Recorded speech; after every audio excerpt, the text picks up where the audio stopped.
Okay, so now I want to talk a little bit about the things that help with serging, because it's a good idea to be prepared before you start playing with your serger.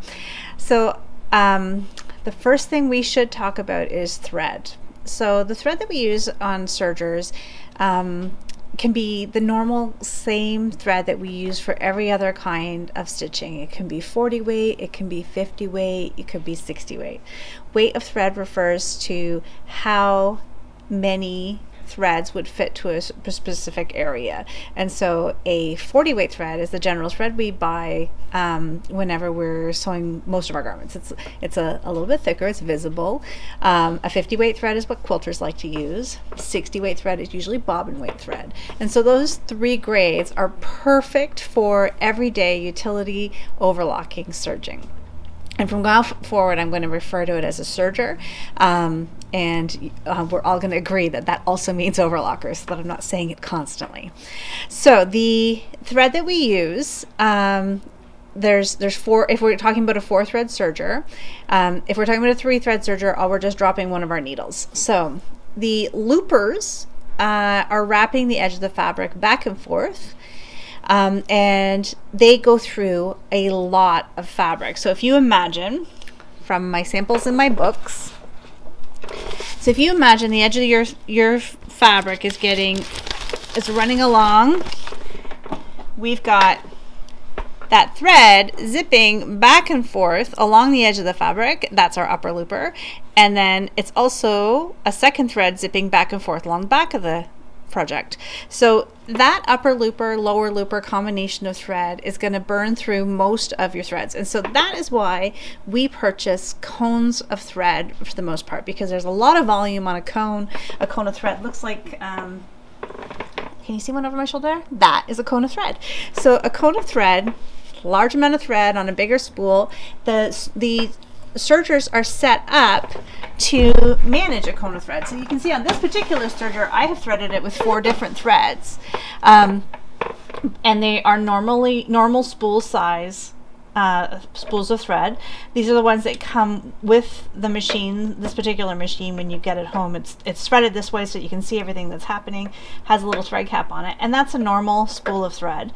But a large size cone, like on the back of this machine, come back up to this picture, a large cone of thread like that will last you quite a bit longer. So those are the 2 different sizes of spools of threads that we use. Some people like to buy, if they're doing a lot of utility serging, they might buy a cone of bobbin thread, and that's a 60 weight thread. It's a very lightweight thread. It's going along in those 2 loopers on the edge. It's not going to give you a lot of tensile strength, but it is perfect for just wrapping edge to protect the edge of the fabric. And so that's thread. Now we like to use a variety of different threads. When we get to Sergers 102, that's the next group of classes. Sergers 102, we'll talk about woolly nylon, woolly poly, bulky lock, stretchy threads, decorative threads. We'll talk about all of those. But for our purposes today, working with a normal utility thread, a normal sewing thread that we have is perfect. It is nice when you're learning your stitches to practice and I have a little sample binder, so that's what you saw me pull out. So I have a little sample binder.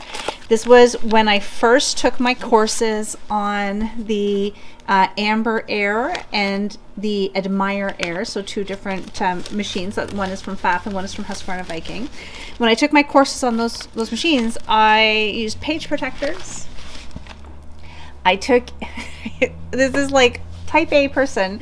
I took page protectors. I have the description of each stitch. I have my stitched out samples, and that's what you're seeing me refer to today. Is I'm pulling out my samples because I've got nice little references for all my different stitches here.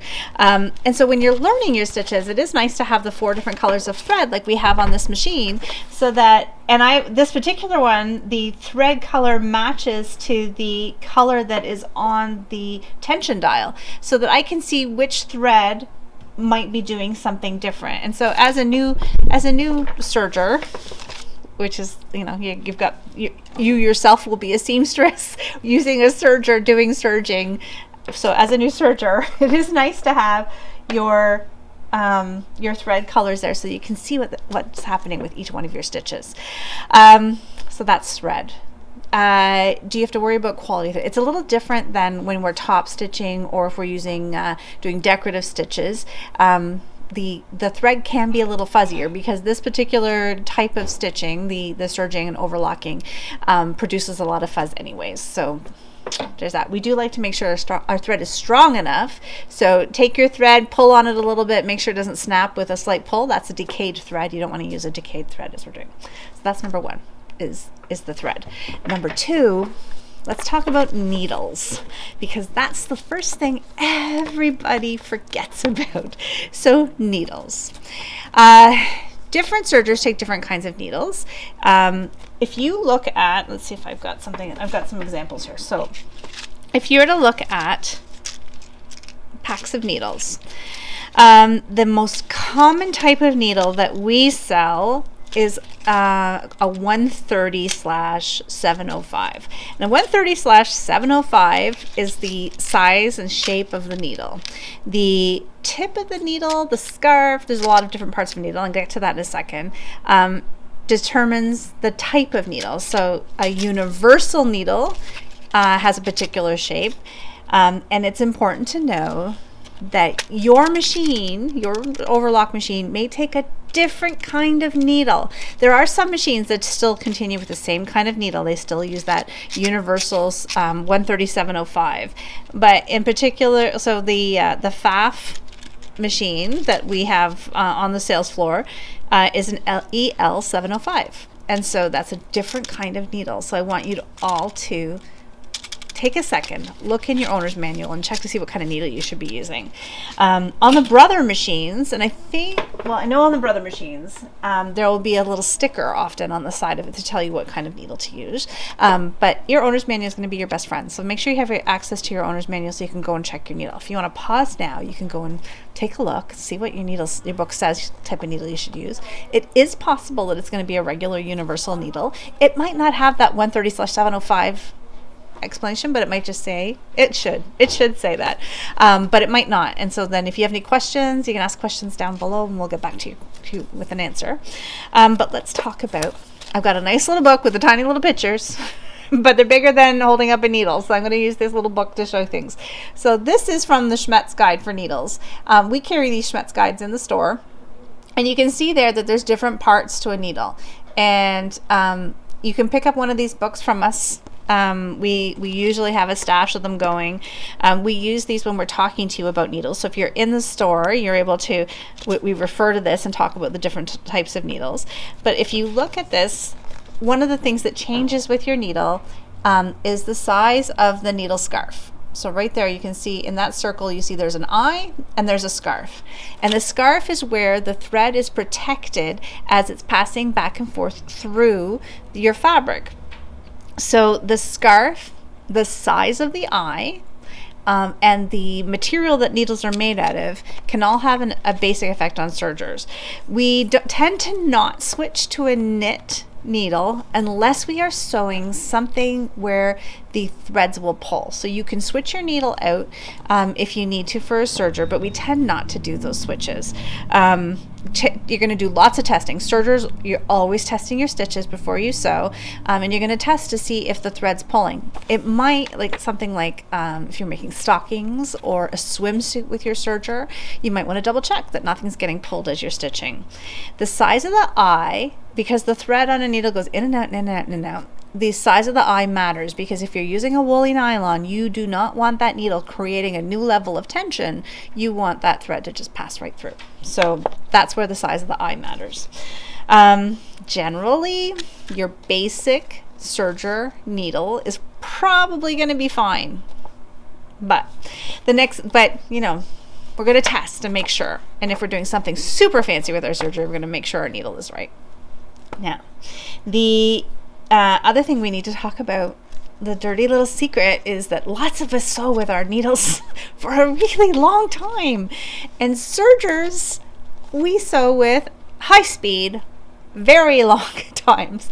So I would like you all to consider how long you have been stitching with the same needles in your serger, because needles do get dull. And so a dull needle means that it will not, I'm going to show you a picture of different, this little book is quite cute. So it's also got an image of when it is time to change your needle. So we can see here that we've got a dull needle on the end. Things are getting worn. We've got little burrs sticking off of it. Those are going to ruin our fabric, and it's going to catch our threads. Things are not going to pass. As the needle's going through the fabric, it's going to kind of pound it and make a big sound. Is your serger extra loud? It could very well be that it's just time to change your needles. How often do you change your needles? It's supposed to be 6 to 8 hours of constant sewing, but sergers sew at a really high speed. So it probably is a good idea to change your needle from time to time on your serger. Contemplate how long you're serging. Contemplate the fabric you're using. If you're doing something with like a denim or a canvas, those needles can get dull very quickly. If you're sewing with something delicate and maybe a loose weave, you might get a little longer out of your needle. But probably if you're sewing on a regular basis, like let's say you're sewing 2 or 3 times a week with your sewing machine and serger, you probably on a monthly rotation need to do some things to your machine. So the first thing is going to be check your needles, check to see if they're dull. They should hurt your finger if you touch the end of it. It should be a little poke. Be afraid of drawing blood. And then the second thing you should do is you should oil your machine. And we're going to talk about oiling your machine in a little bit. So I'm actually going to touch on that right now. We do oil our sergers. So there's lots of open gears. There's lots of places to put some oil, and you're going to use your book as well. So go to your user's manual, check to see what part you should be oiling. I'm going to, in a subsequent video, I'm going to go step by step through the oiling process, but go take a look at your owner's manual and see where you should be putting a drop of oil once a month. Other tools that help. So this mysterious object, I'm going to get as well into focus as I can.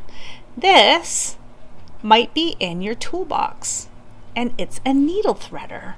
Needle threaders are a nice thing to have. I happen to I have a threading set that's got, the traditional needle threader that's got the wire loop at the end of it. Well, this particular threader set has a nice long handle on the threader, and the threader is actually at an angle. I happen to like that particular threader. It just keeps my fingers out of tough places, especially on some of the sergers that are a little bit older and have looper holes at the far end of the one elbow. So we'll talk about that too. But that's a needle threader, and that really does make a difference. It really helps with serging because we have 2 needles at the top that we need to thread, and they're so close together, and it's in a tight little spot. So a threader. If it's in your box, it's time to make friends with that. You're going to have screwdrivers in your box, various shapes, various sizes. I have another screwdriver, a little narrow, tiny tip. There it is.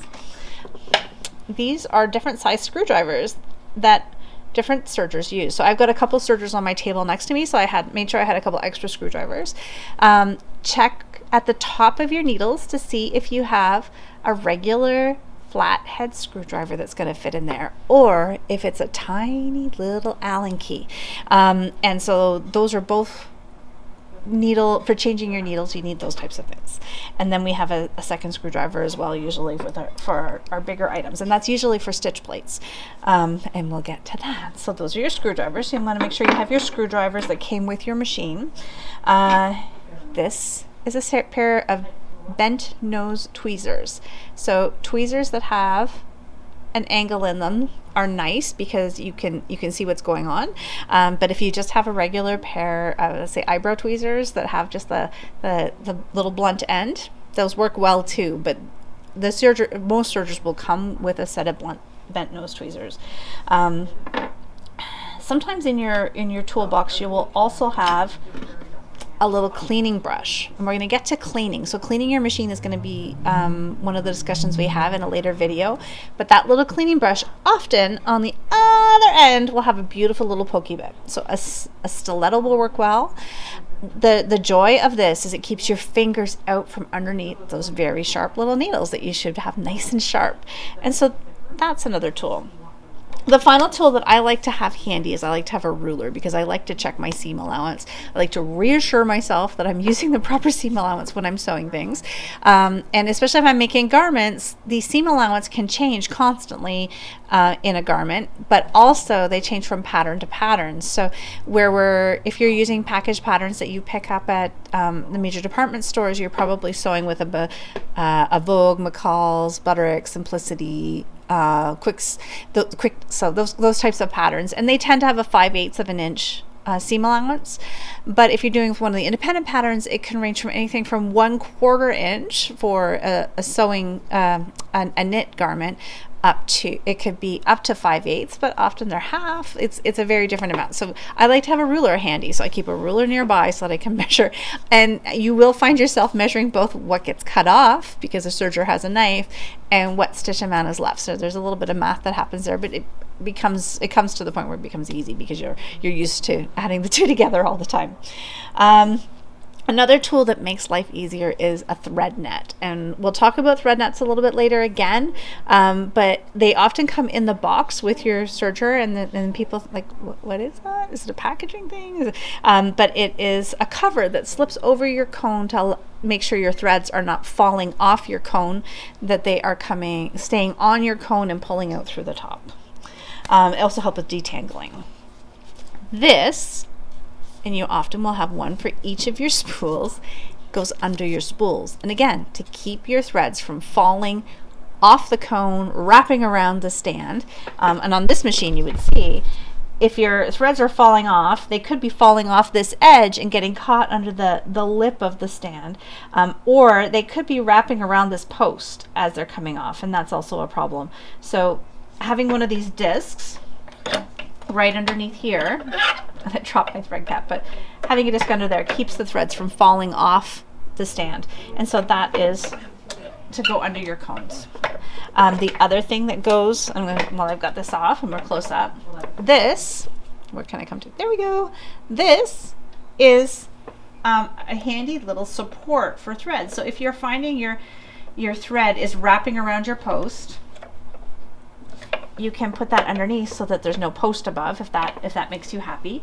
You can flip them over even to support your cones of thread. If you find your cone of thread is not really staying nicely situated, you can put them on upside down like this so that the cone is nice and secure on there. And so those are cone supports. We talked about needles, we talked about screwdrivers, we talked about the threaders, we've talked about the tops, we've talked about. And the other thing you're going to want is a pair of snips. And so a pair of snips makes your end of your thread nice and tidy, because especially with those woolly nylons, poking a fuzzy woolly nylon through the looper hole can be kind of a pain, and so this makes everything nice and trim so that it goes through the hole nicely for you. And so that's everything you need for tools that make it easier. If I think of other tools, I'll bring them up in later videos, but that's the essential kit that usually comes with your machine.